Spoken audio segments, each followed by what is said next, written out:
speak of segregation and you think of the South, but you are in error.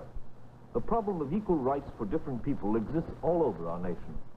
It is a problem in New York and in New Rochelle, in Chicago, in Ellington, in Detroit, in San Francisco. We hear of it more often in the South because there it has a wider spread. But this much we can say. It is a problem in constant change and in constant solution. As our nation grows older, we become more tolerant, and problems become less of a crisis and more just obstacles which must be overcome. Our national strength lies in our capacity to solve these problems, which no other nation ever solved before. What follows is a filmed report. It was prepared by the Fund of the Republic. It is a documentary. There are no actors. The people are real. The words they say are their words. It is a progress report. It shows how far we have come, how much further we still have to go.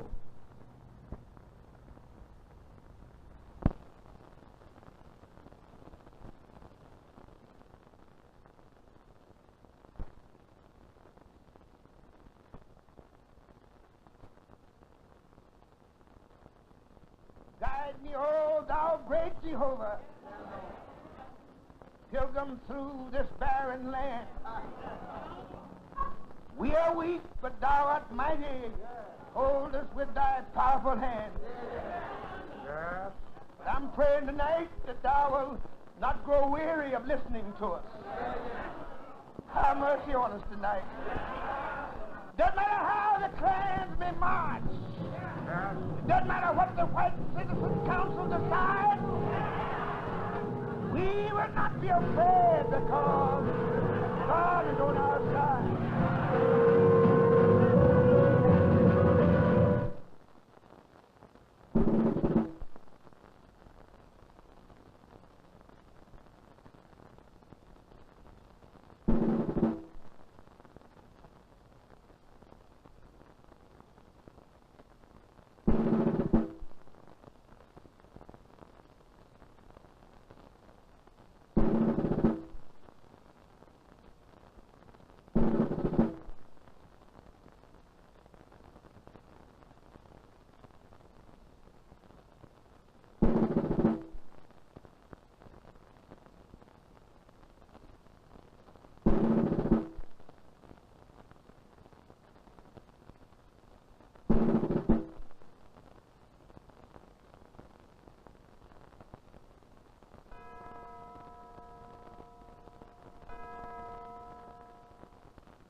This is the South, and these are Southern Negroes.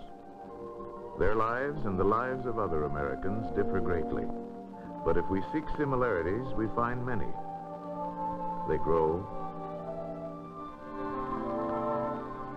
they work,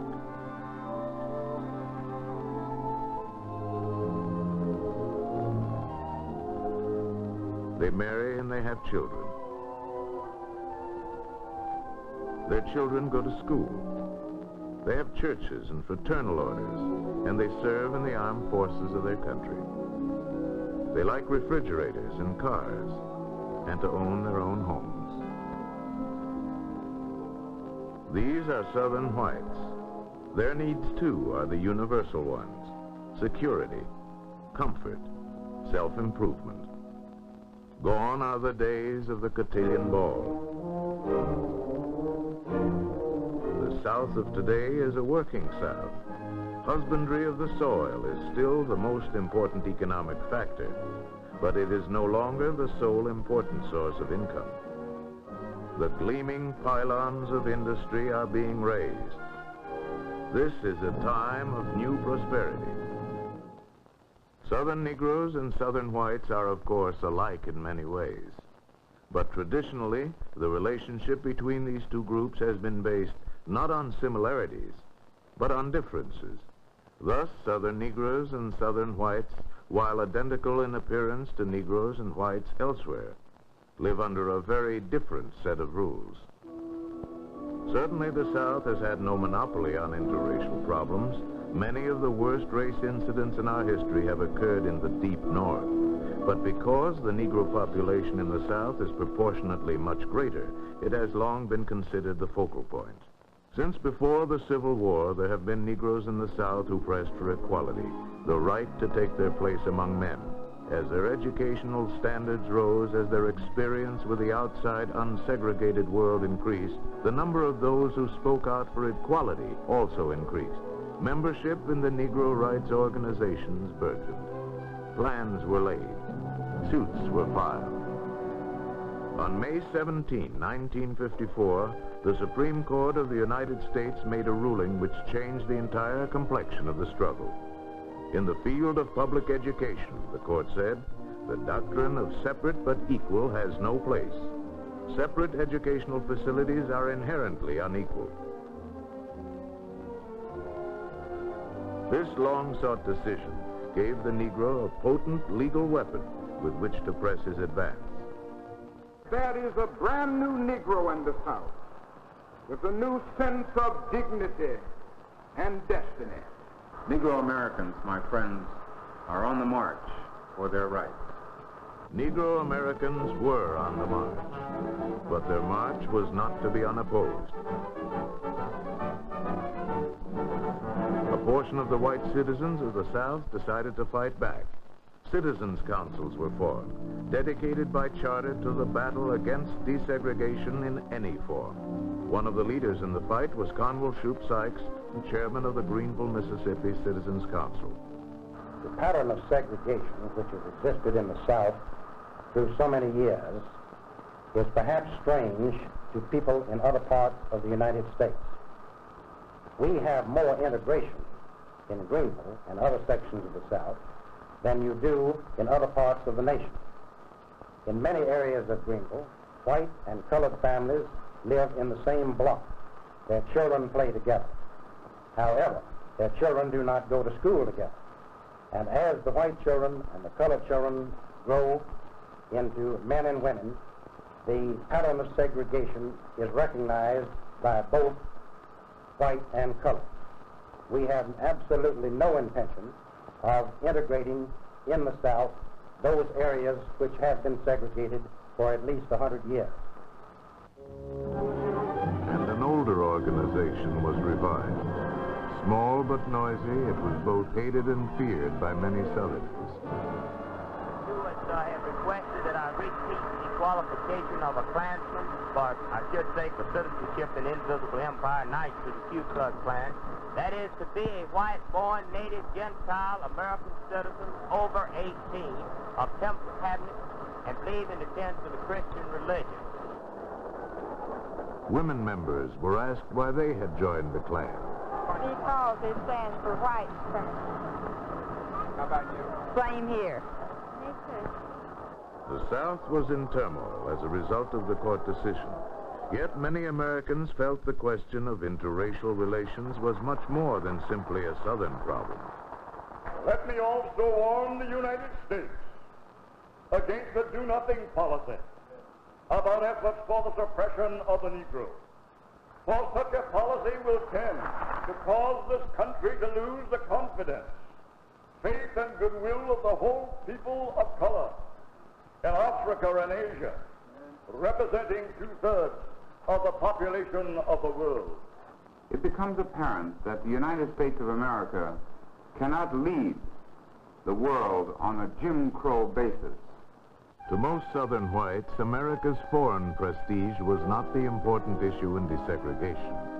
They felt their way of life, the whole framework of tradition, in the tradition-minded South, was being threatened by outsiders who had no rightful voice in their affairs. Southerners had wakened one morning to find themselves labeled villains, living outside the law. There was even wild talk of sending federal troops into the South. The South was angry, and the South was perplexed. I think that we are very satisfied with the conditions as they roll along now, and we don't want a lot of change. We like to keep it as it is. Let each person stay on their own side of the fence. You wouldn't be for desegregation at all then, would you? No, I think segregation is the proper thing. What about this business that a lot of people say about being created equal?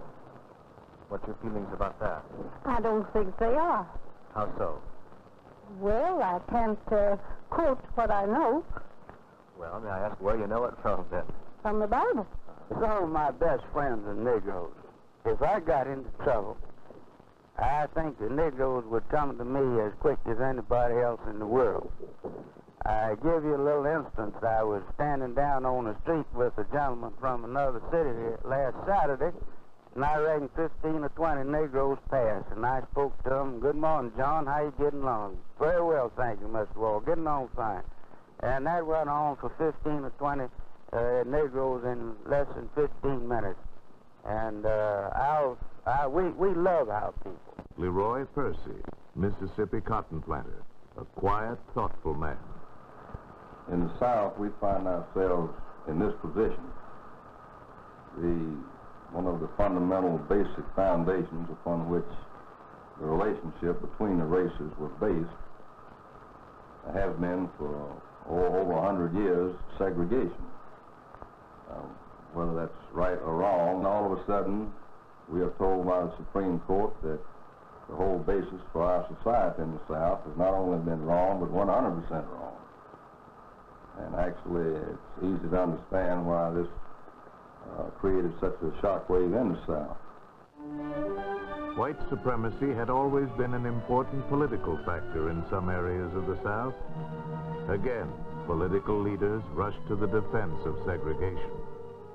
Within the South, we must organize every county, every city, and every community into a grassroots organization such as you represent here tonight.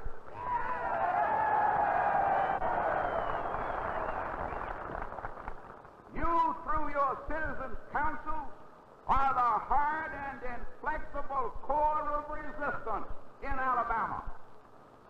My friends, the road ahead is not easy. When groups can control the Supreme Court and control the President of the United States, I don't have to tell you that they must be reckoned with.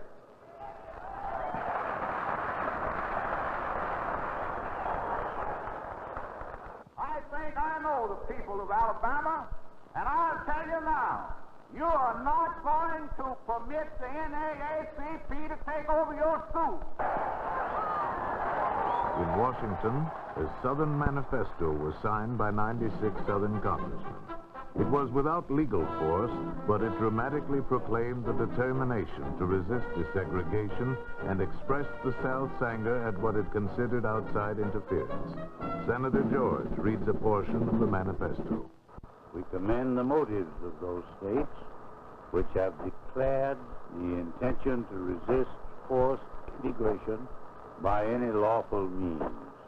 We pledge ourselves to use all lawful means to bring about a reversal of this decision, which is contrary to the Constitution, and to prevent the use of force in its implementation.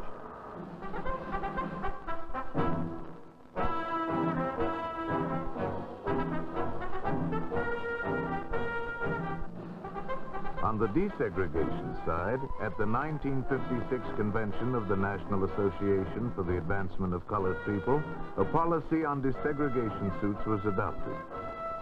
Where school boards were willing to negotiate, legal action was to be avoided. But in the Deep South states, where resistance to desegregation was strongest, a stricter policy was laid down. We instruct the National Legal Staff to immediately process and give the necessary legal assistance to all parents in those states who have appealed to us for legal assistance to end racial segregation in their local communities. Negro rights organizations were not demanding immediate desegregation throughout the South, but many Southerners thought they were. Some answered never. From others came a plea, give us time. Must recall that it took them 75 years to tell us what we ought to do. Looks like you ought to give us 50 years to comply. That'd be reasonable, wouldn't it? We could live with that. But to the 10 million Negroes of the South, 50 years sounded like an awfully long time. UN diplomat Ralph Bunch voices their objection. No one has ever been known to enjoy rights posthumously. The Supreme Court had left the date of desegregation up to lower federal courts. The right time to desegregate in West Texas, the court reasoned, might not be the right time to desegregate in Mississippi. The question was, when, where? Should those questions be left up to the South? Thurgood Marshall, chief counsel for the NAACP, thought they should not. I suggest that, quote, letting them work out their own problems, end of quote, means simply letting them continue forever their peculiar pattern of prejudice as usual. There were other Negroes to whom desegregation was not important. Levy Chappelle of Mississippi. Most of the reporters, the writers, cameramen, and whatnot who've been coming into Mississippi recently are wanting to know if we are disturbed over this matter of integration. Well, we are not. Reverend Harrison Henry Humes, Jr., Mississippi publisher and Baptist minister.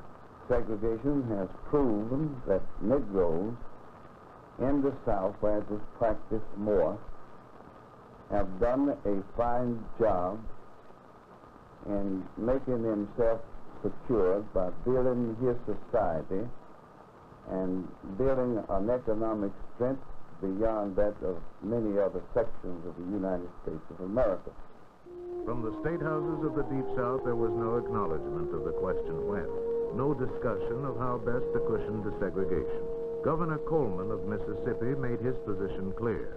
That I have not the slightest fear that 4 years hence, when my successor stands on this same spot to assume his official oath, the separation of the races in Mississippi will be left intact and will still be in full force and effect in exactly the same manner and form as we know it today. During the next 4 years, Mississippi will be a state of law and not of violence. This White Citizens Council meeting in Buena Vista, Georgia, was a festive affair.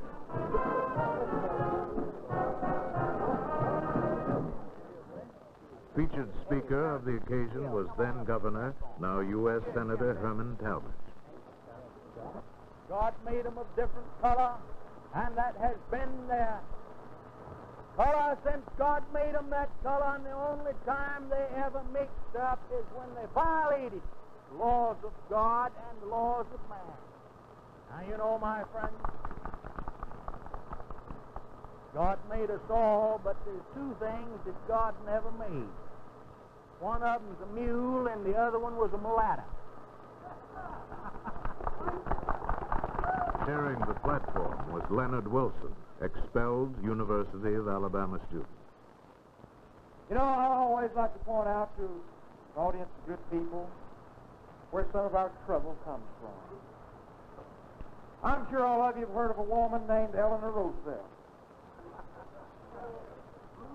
Now, I know we had a great deal of respect for her fine husband, but it is a reflection on any man who'll marry that kind of woman.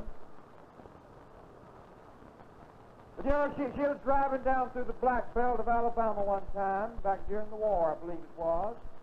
She ran out of gas. She was by herself. Did this have anything to do with the question of segregation in schools? Hardly. Somehow the issue had become obscured. Realistic discussions of education and the law became less common. This sort of thing became more common. Out there in the section where I live, there in that district, who actually went to the polls and voted for that nigger, and they were so blamed ignorant they thought they were voting for a white man. That shows you how ignorant people are. Everybody ought to belong to the Citizens Council and get educated on the subject of politics and how to vote.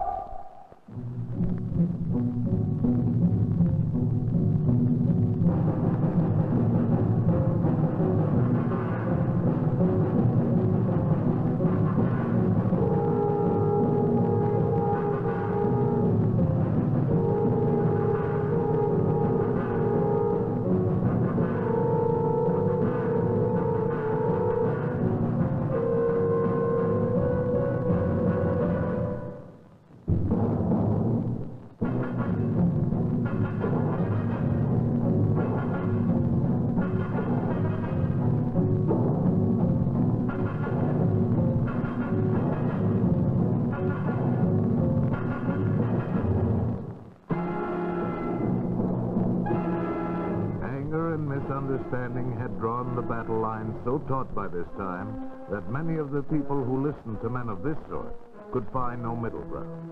They felt they must either be here or in favor of all-out right-now integration. Language to describe that bunch, I'd have to use a whole lot stronger than I'm permitted to use, being a minister of the gospel. Amen.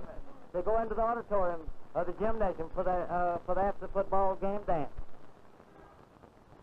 Then comes along one of the nigger football players, and they all go piled in there together like that you are here tonight, just like a bunch of OICs and Berkshire hogs all trying to loosen a lot together.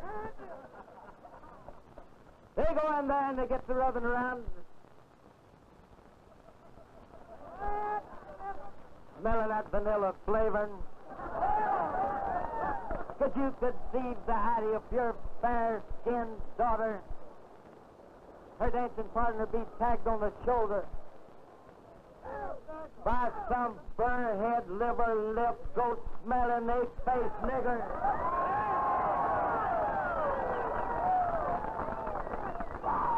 Can you conceive such a thing? Are you going to do something about it? And an insult to the common sense of people everywhere.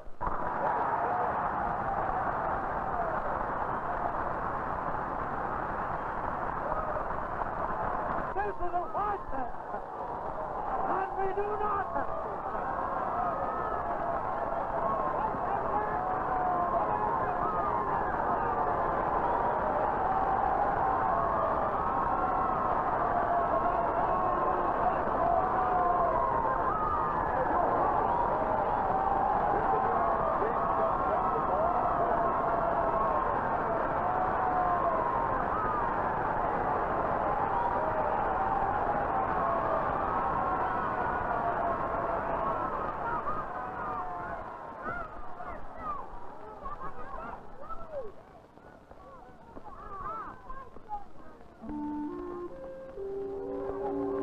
But in spite of the angry words and bitter resistance, the Supreme Court decisions were bringing desegregation to the South.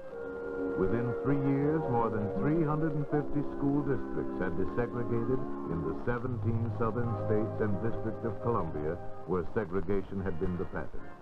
And in the overwhelming majority of these, the change took place without incident. In Oak Ridge, Tennessee, operated by the federal government, the high school was desegregated and a Negro teacher assigned.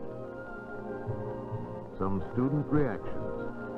Well, I don't know too much about it, but I don't think it'll go over as well as most people think it will. Well, I think that this integration will work out real fine if there aren't any more displays of sidewalk painting and painting on the walls inside. And these people that do this sort of thing are disgraced to Oak Ridge High School. In the field of higher education, only 5 states still maintain segregation in state-supported colleges and universities.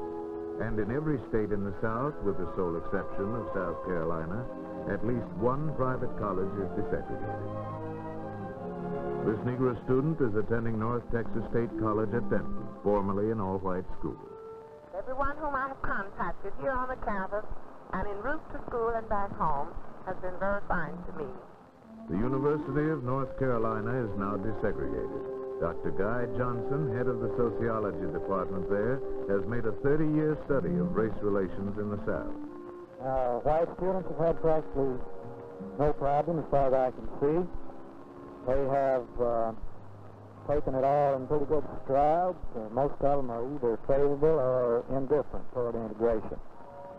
The Negro student does have considerable academic difficulties. They have had relatively poor preparation, and we find that on the whole they are having more than their share of flumps.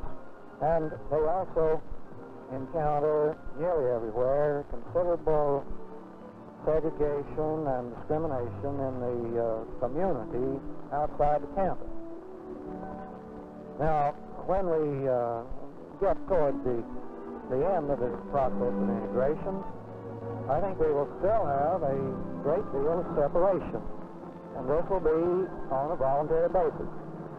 What the Negro really wants, I think, is to see these laws and rules eliminated so that he can feel that he is a first-class citizen.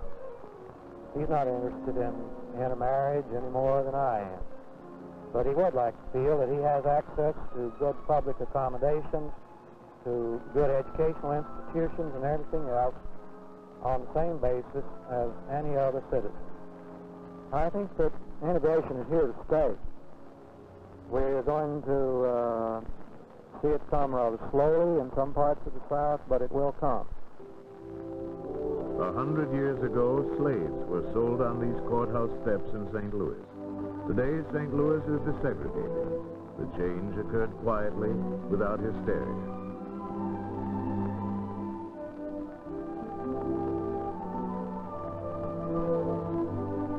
Superintendent of Schools, Philip J. Hickey, tells why.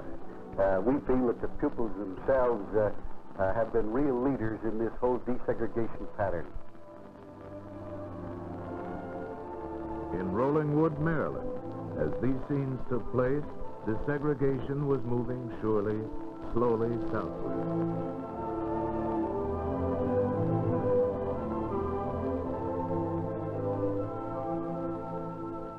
This is Louisville, Kentucky. The desegregation of Louisville went so well that its superintendent of schools, Dr. Omar Carmichael, won special praise from President Eisenhower. But Louisville and St. Louis were not just happy accidents. Literally years of preparation paved the way for peaceful desegregation. The force of law was also brought to bear on segregation in public transportation. Rulings by the Supreme Court and Interstate Commerce Commission overthrew many state laws segregating waiting rooms and public carriers. Colored waiting room signs still remained in the South. Many Southern buses were still segregated. But the rulings were having their effect. In 11 states, transportation systems conformed in varying degrees with the law.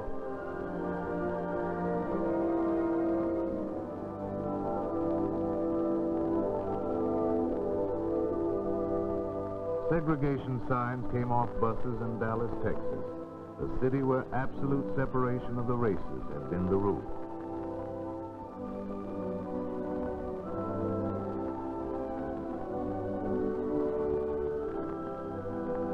In Little Rock, Arkansas, Negroes chose their own seats on buses for the first time in history. Whether the response was acceptance or resignation or anger, the forces created by the Supreme Court decision on segregation were at work in every community. It was a time of turmoil in the South.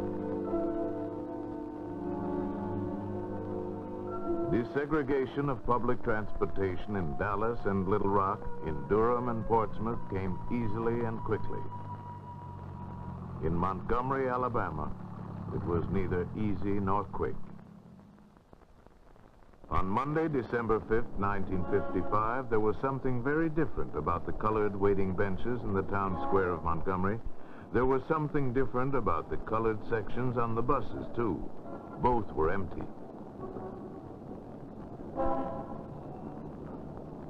The 50,000 Negroes of Montgomery weren't riding buses. They walked or took taxis. Those who had cars shared them. Soon they had a smooth-running transportation system of their own, complete with dispatchers and schedules. This parking lot was a major downtown pickup point. Why? Why, for the first time in history, was the entire Negro population of a major southern city conducting a full-scale economic boycott?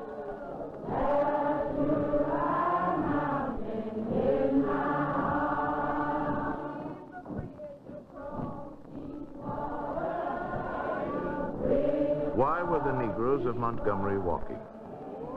It had started with an incident, of course. All protests do. I'm Rosa Parks. I live in Montgomery, Alabama. I work as a seamstress in a department store. On December 1st, 1955, after working all day and was very tired, I got the bus to go home, and after I had taken a seat on the bus, the driver demanded that I give this seat up for a white man. I didn't feel that I was being treated as a human being. I refused to give up this seat. I said no, and I wouldn't give it up. We have in Montgomery, Alabama, a spiritual movement. It is a movement of passive resistance, a nonviolent movement. And we are fighting with the weapons of prayer and love. We believe that we can win because God is on our side, and deliberately so. We have planned a spiritual program. We not only encourage our people to walk, but we encourage that they walk and pray. All of our meetings are held in the churches. The meetings are scheduled for 7 o'clock in the evening. And I'm happy to say that at our last meeting, which was the past Thursday, people start gathering at 1 o'clock. And at 3 o'clock, you could not get a seat in the church, and they were singing and praying to God, asking Him to give them strength in order that they might continue to walk for freedom.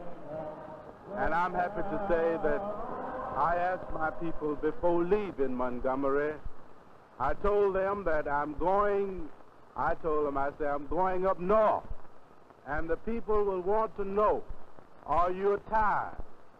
And from the congregation of 3,000 or more, they said, no, we're not tired. I said, you'll have to make it a little stronger than that. Are you tired? And they said, no. I asked them again, are you tired? They said, no. And one man said, now, Reverend, you've asked us that question for 3 times. And if you ask it again, I will have to tell you, hell no, we ain't tired. Let's listen to Reverend M.L. King, Jr., the president of the Montgomery Improvement Association.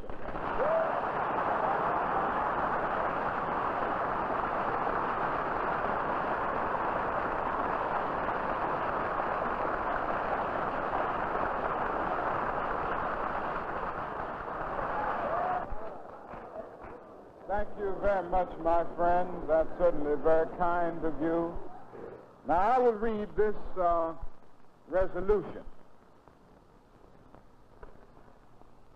Whereas a majority of the Negro citizens of Montgomery, Alabama, have refrained from riding city buses since December 5th, 1955, because of mistreatment and because of the unconstitutional seating arrangement, and whereas it was reported that on Monday... Martin Luther King, leader of the protest, a Southerner who had earned 2 doctoral degrees from Northern universities.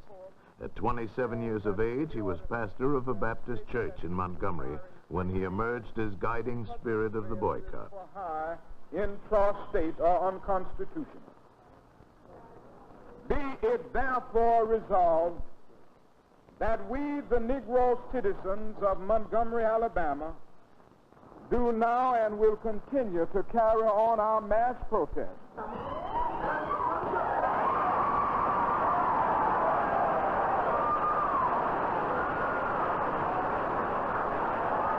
Let's hear the motion. Let's hear the motion. That the resolutions and the recommendations read by the President will be received and adopted, and that we will... It has been moved and seconded that the resolutions as read will be received and adopted. Are you ready for the question? All in favor, let it be known by standing on your feet.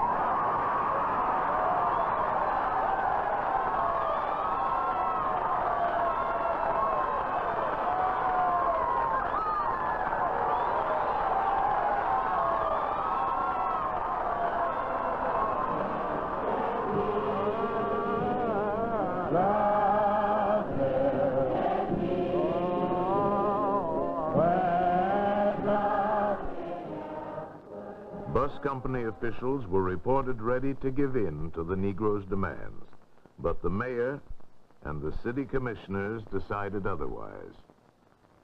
The city commission adheres to the position that it had originally expressed. that it will enforce all applicable Alabama statutes and city ordinances. Let us pray for our great city. And above all, let us pray for the city commission.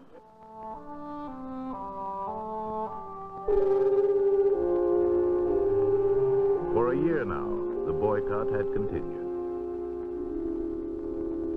Then came victory for the Negroes of Montgomery.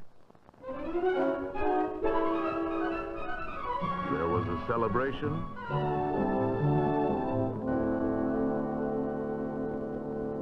and there was a rehearsal. Reverend Johnson is the bus driver, so Reverend Johnson, you get started, sir.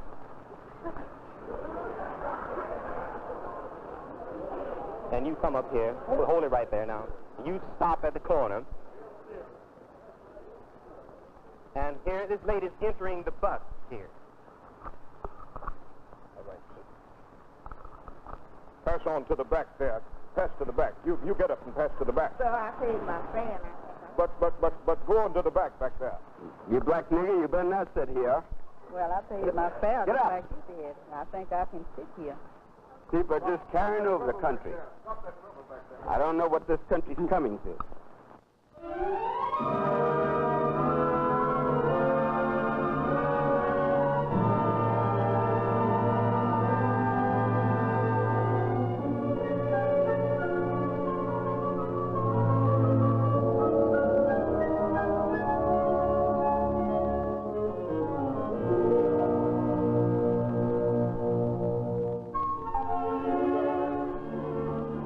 This was the culmination, the day in Montgomery when Negroes chose their own seats. This could have been the end of the Montgomery story, but it wasn't. After a few quiet days of desegregation, violence came to Montgomery.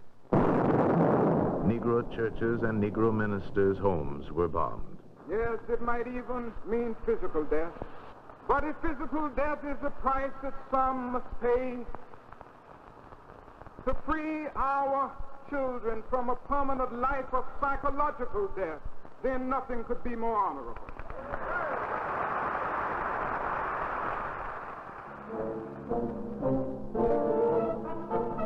There were many levels of resistance to the principle of desegregation. Legislatures passed resolutions of nullification, motions of interposition. They passed laws abolishing public school systems in event of desegregation. They passed new pupil assignment statutes designed to avoid mixing of the races in the classroom. And in Washington, Southern representatives successfully blocked civil rights legislation. Senator James Eastland of Mississippi explains a rather special method he developed to avoid passage of a bill. Truman had a civil rights bill that is 144 pages thick. You know what I did? I put a special pocket in my pants. And for 3 years, I carried those bills around on my person everywhere I went. And they accused me of violating their rights and violating the law. Now, what's the fact? I'm just as guilty as they said I was. In some areas, economic pressure was applied to Negroes. L.A. Blackman, once a prosperous contractor in Ellery, South Carolina, signed a desegregation petition. On account of being eliminated from any building material or any employment, I'm now distributing newspapers with an income of $20 to $25 per week. Meanwhile, on the cultural front, We've set up a 20-man committee to do away with this vulgar, animalistic, nigger rock and roll bop. Our committee will check with the restaurant owners and the cafes to see what bebop records is on their machines. They'll play the record and then just use their judgment in whether it should come off or not. Asa Carter of Alabama organized the boycott on bebop. We consider it a plot to undermine the moral standard of the Anglo-Saxon race and place him on the level with the Negro. I know that I shall not contribute money by purchasing of products from any man, white or black, who is contributing, to my knowledge, to the integration, the degradation, and the Mongolization of the white race. There was economic pressure in the South. There was terrorism. There was violence. A man named Gus Courts put his name on a voting list in Belzoni, Mississippi. They sit down and outlined and told me what they wanted to do. Said, now you want to make some money? Says, you go up there and take your name off. It's good faith. And if you take your name off, the rest of the niggas will take their name off. I said, I'm not going to take down. And so when I didn't take down, on November the 25th, I was in my store waiting on my customer. After a while, just 15 feet from me, a gun fired through the window. Shot me in this arm and here in the side, and it went around in the stomach. Now, Mr. Courts, how many Negroes did you say there were in the county where you lived in Belzoni? 17,000. How many paid their poll taxes? 400. How many registered? 94. And how many are now registered? 1. And who's that? Me. Many Negroes in the Deep South were afraid. My people are afraid to fight for their own rights. Their fears are justified because none of us engage in this fight is safe. There were riots.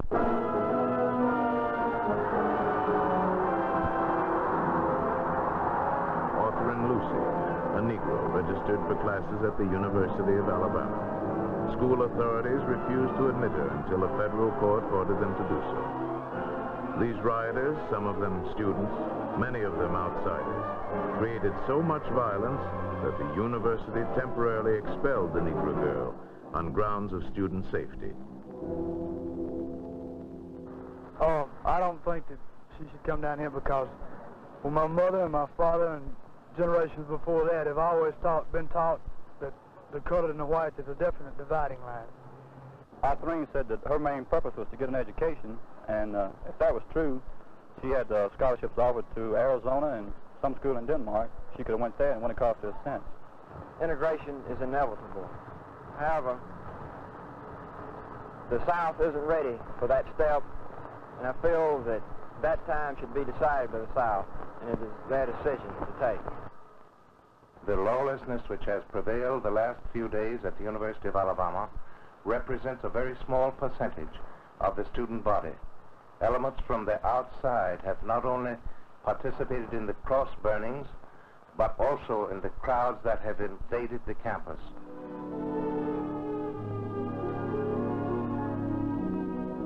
After more hearings and more uproar, Arthur and Lucy was permanently expelled because of charges she had made against university officials.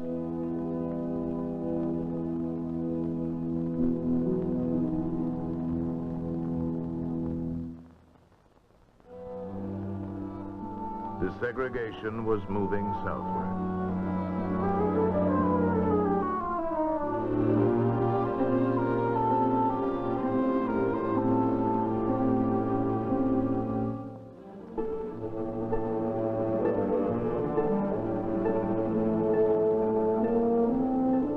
The border states, where Negro population was relatively light, were the first to desegregate. Perhaps popular opinion was generally against mixed schools, but it was generally in favor of compliance with the law.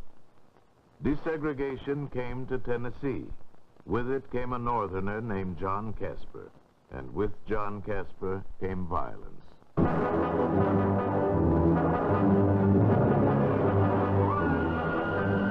These bayonets were pointed at the bellies of Americans in Clinton.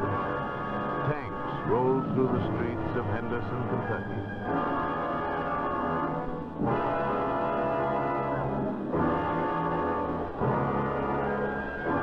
While these scenes of violence were taking place in the border states, the Deep South was relatively quiet.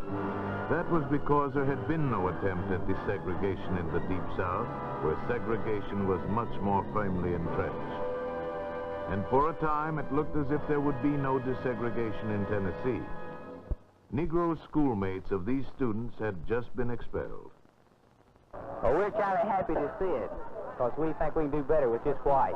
Hey, it won't make go to niggers. I ain't going to niggers.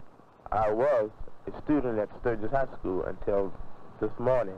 We was met at the door by a principal. We are not giving up yet.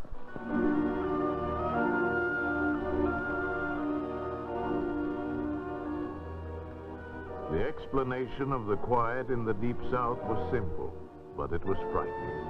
If these were the results of desegregation in Tennessee and Kentucky, what would be the results in Mississippi?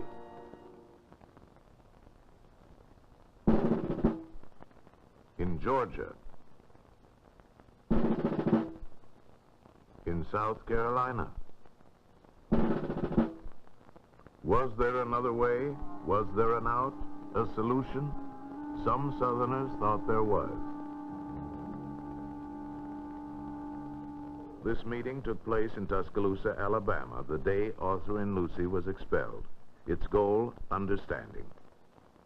Interracial expert Dr. George Mitchell. Reasonable men and women in the South are disturbed by the extremist views which now dominate the public life of our region. They believe that racial differences can be worked out in every community by responsible white and Negro citizens. The first step in this critically needed process is a calm sharing of views and ideas by informed representatives of both races within the South. Robert Hughes, Executive Secretary of the Alabama Council on Human Relations.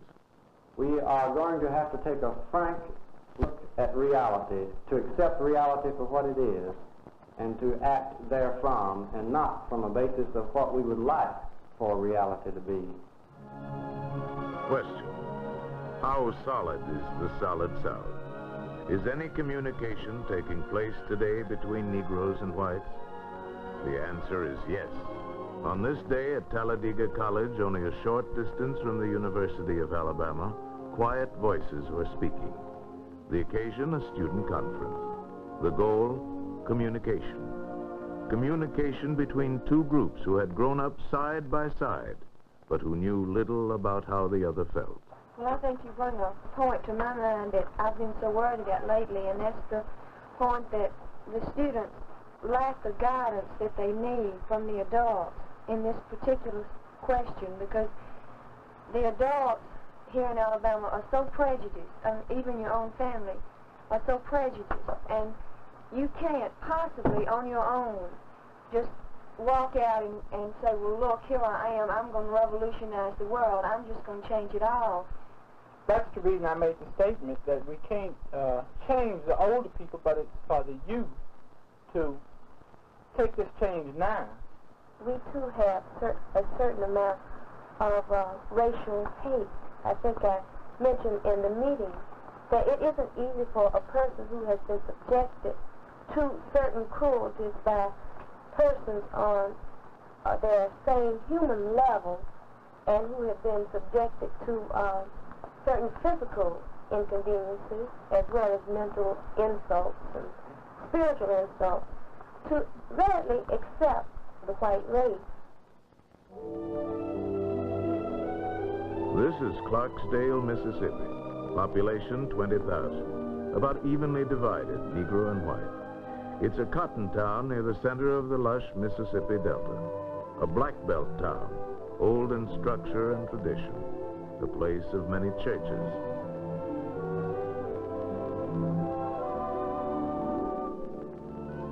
Visually, Clarksdale is a stereotype Southern community. A segregated town of unshod field hands and pillared manor houses. It has a white citizens council and an NAACP chapter. The men's club of the Methodist Church has a catfish and hush puppy fry on the second Thursday of every month. This is Larry, 8 years old. He lives in Clarksdale and he goes to school there.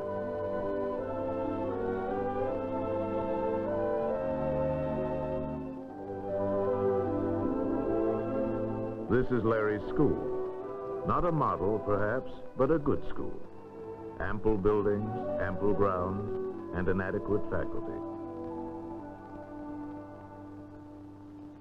And this is Tad, not his real name, but everybody calls him Tad or Tadpole. He lives in Clarksdale too, and he too goes to school.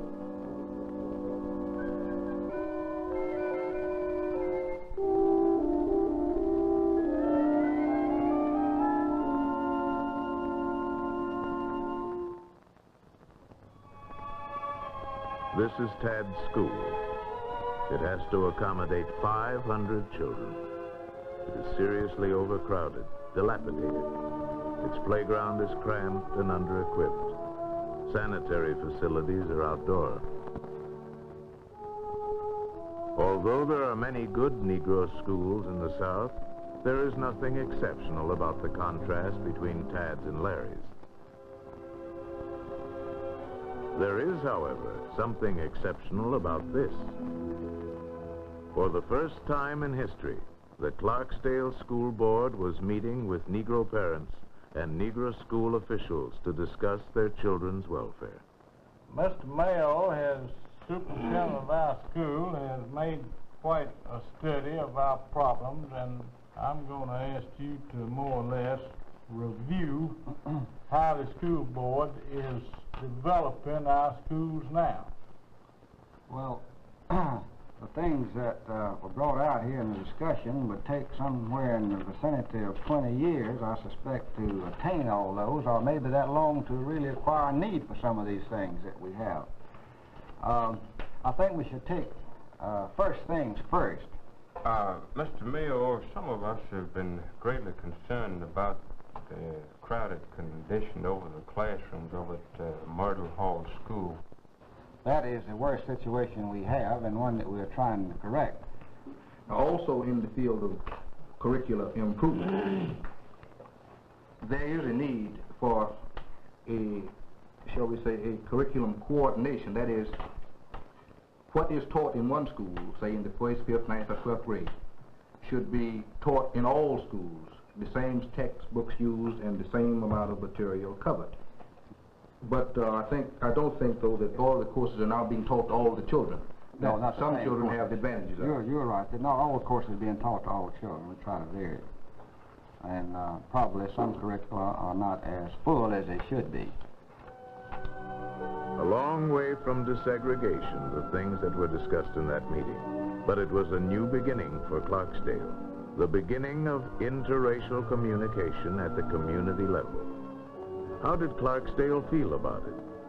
This is Pete Williams, Secretary of the Citizens Council. Both the Citizens Council and the officials of the city of Clarksdale are very much interested in seeing equal facilities for the niggers in Clarksdale. Tom Ross, Chairman of the School Board. I think that particular meeting will work to the advantage of our entire school system. Aaron Henry, President of the NAACP chapter. It is my feeling that our greatest need, or the greatest area wherein we need to work and to make progress, is in the field of liaison groups between the two races, wherein the two of us can come together oftener with less tensions and discuss the problems that confront us both and do something about solving them. Hence, we will have a situation that will not be always tight or taut when we come together. And do you see indications in Clarksdale today that such a condition is in the future? We think we see the bud of such a flower, yes. Whether the bud of that flower will survive is yet to be seen. It is a time of crisis in the South, a time of riots and shootings and hooded riders. It is a time of change. But it is a time, too, when men of goodwill are beginning more and more to realize that problems are solved by thinking and talking, not by hating. The choice before the South is falsely represented as a choice between absolute segregation and immediate all-out integration. If the South is to continue to progress as a modern industrial society, we must meet the great question of our time with maturity and responsibility. here in Alabama as well as throughout the rest of the Deep South. There are thousands upon thousands of persons of moderate persuasion, white persons, who have yet to express themselves. It is this group, the moderate middle ground of the Deep South, that will provide a basis for a building up of interracial goodwill and cooperation.